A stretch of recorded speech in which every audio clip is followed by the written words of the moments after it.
There we go.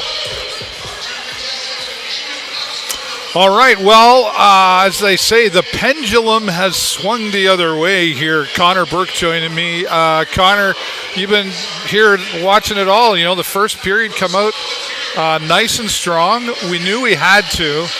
And then the first 39 seconds of this period, Mississauga showed up, got their goal, and then it's 3-2 now, right? So what did you see happen out there? A complete turnaround of the first period. Yeah. I'm sure that was a talking point for the coach to get it early in the second period, and that's exactly what they did. I think it's key to get it in the first minute. Sets the tone for the whole period, and they did. They were flying. Yeah, I'm sure they got speed talking stepped right up and everything. Most definitely. And they were all over us. They really were. Let's just say what it is. And Carson Chartier, he's doing okay. He's getting some practice out there, that's for sure. I mean, he's done pretty good. I do think the last goal maybe, he was just, I don't know if he was caught off guard. And of course you're always caught off guard, but you know what I mean? I just think it seems kind of left. Yeah, go ahead. Through traffic for sure. In the first one too, I don't know if it was just me, but they were rockets. They flew. Yeah. I didn't even see them, and then he was standing there still waiting for the save, and they were already in the back of the net. So I don't know if we can really blame the first and the third ones on him.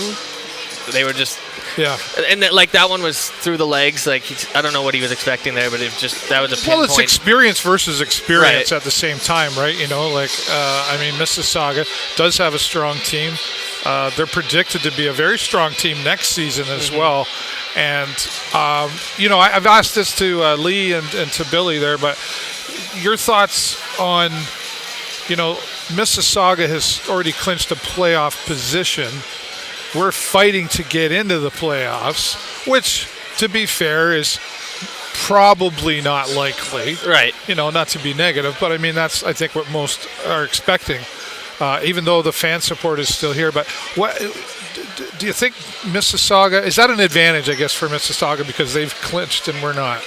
I don't know. I don't know if it's an advantage or a disadvantage because I think, like you said, they know that they're there now, and I think, especially in the first period, I think they might have thought coming into the building, hey, these guys are bottom of the standings. I know this might be an easy game, and I think a little complacent. But they stepped it up again, there's another 20 minutes to go, and both periods went each guy's way. So I know it's going to be a tight game, and like you said, they're there, but they're still middle of this. I think they're fifth in their conference. Yes, so they're not the best in the conference, but they're still a strong team for sure. So I think they took us a little for granted, but like I said, it's a tight game. This can go anyone's way. Well, it's great hockey. There's no doubt about it, right? But the Sting still have an opportunity to turn this back around. They were capable in the first. Was it that we were capable, or that Mississauga, like you said, was complacent maybe, and then they went, okay, well, we got to wake up here. And now, what's got to happen the next 20 minutes of hockey for the Sting to turn this around again? They got to be on every puck, I think. They got to finish every check in the corner. They have to deliver a message because, letting 3 goals back unanswered, it's tough. It's really tough, actually. Now they get the same conversation as Mississauga did getting into the second period. So I'm sure it'll be exciting to see how they respond. It's been a hard-hitting, aggressive game against the Sarnia Sting, and we haven't. The fans were you one of the fans booing at one point?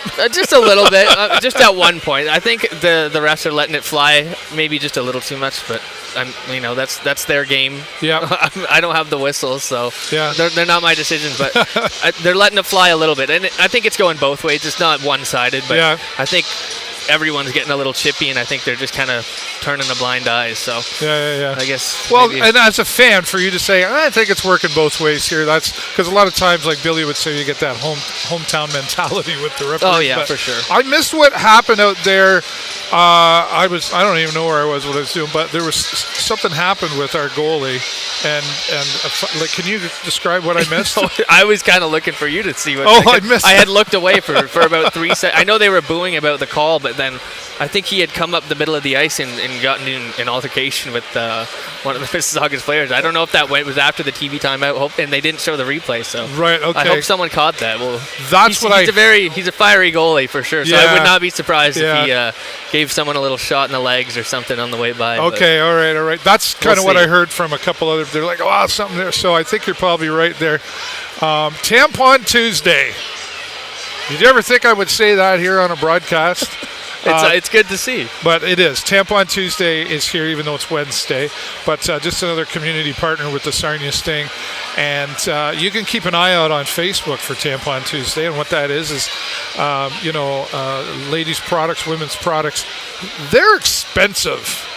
Like, wow. I remember one time Jennifer sent me to the store to get what she needed, and I was like, holy crap. So there's a lot of people, we talk about food banks, etc., the Inn of the Good Shepherd, but Tampon Tuesday collects all of these, and we can see Val here's next to me collecting, lots of products coming in. It's great support, so check them out on Facebook as well, and you can do your part to find the next time they get together for a Tampon Tuesday. Connor, it's we're down to the wire here. We've got 2 more home games left, and I think 2 on the road, something like that. Mm-hmm. But focusing on the home games here, this is a crucial time. Like we know where we got to get to, and it's going to be a tough road. It's possible, but what do you think this means to the Sarnia Sting players right now that they're playing knowing likely that they're not going to make the playoffs? I don't know how much it means to the younger guys, because I think hopefully it was explained to them what was to come of this year, and I'm sure they had their expectations, but once it came about, I'm sure they realized what place they were in. But assuming that a lot of them are still going to be here next year, they have to be excited for that, because I think some of these guys are so young, but they put 2 inches on in 20 pounds. I think it can be an entirely different year next season, and I think they should be excited for that. And there's no shame in what they put up this season, because even if we're not really in that playoff position, look how many people are in this building right now. We're just short of 4,000 again for like 14 games in a row now. We've seen 4,000, and we talked about it at the other episodes here as well, and that's just something that should not go unrecognized. Makes my heart swell.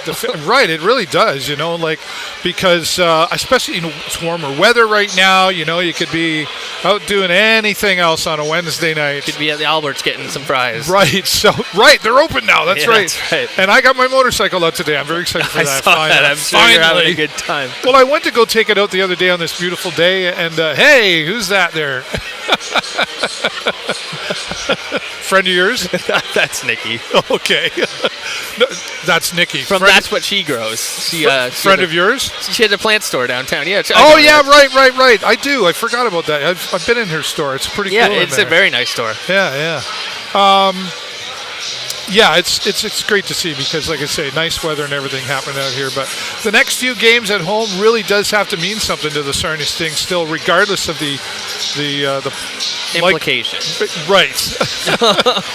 We're positive.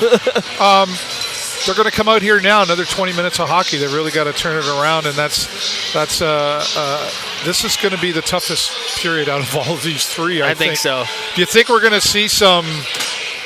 Really, is the aggression going to go up another level? I think, we haven't seen a real drop glove fight, but I think that there might be one coming. So it's a tight game, and it's not out of the pitcher. 1 goal. Right. You hope, as a hockey fan, you want to see it. Everyone gets on their feet. You can't deny that. That's right. All right. Well, there you go. It's 3-2 in favor of the Mississauga Steelheads. Don't know what's going to come out here, but we're obviously hoping for the Sarnia Sting to come out on top once again. We'll be live post-game press conference in the restaurant, and you never know who's going to show up there. hopefully some players. That means we win, right? Okay. That's Thanks. Right. Usually. Well, I'll say it out loud. I've said it to a couple of people. Typically, when we lose a game, we get a coach. Letang comes out to speak for them. Right. And then last time we had Dylan Sika who stepped in, and both these guys, all the staff. But it's actually nice to have Dylan step in once in a while to get the GMs. I think it's a good show of leadership. Yeah. Taking the responsibility off of them and, answering some questions of their own. Yeah. I like that. Everybody's got to spread it around for sure. All right, well, that'll be it here until the post-game press conference. Say that 5 times fast. Tongue-tied. It's time to go. I'm tired. I think when I went for a ride on the motorcycle today, you get that wind going, and you're like, so maybe that's we lost that hour or two. You might still be behind. Well, yeah, I'm old like that. I'm probably still like jet lag or something. Okay. All right, I'm just going to wrap it up here now. Okay, I got to get my thing on ready here. Okay. Thanks for being here again, Connor. Thanks for having me. As always, live from the concourse with the Sarnia Sting, I'm David Burrows. This is my good friend, Connor Burke. 1, 2, 3. Go Sting, go!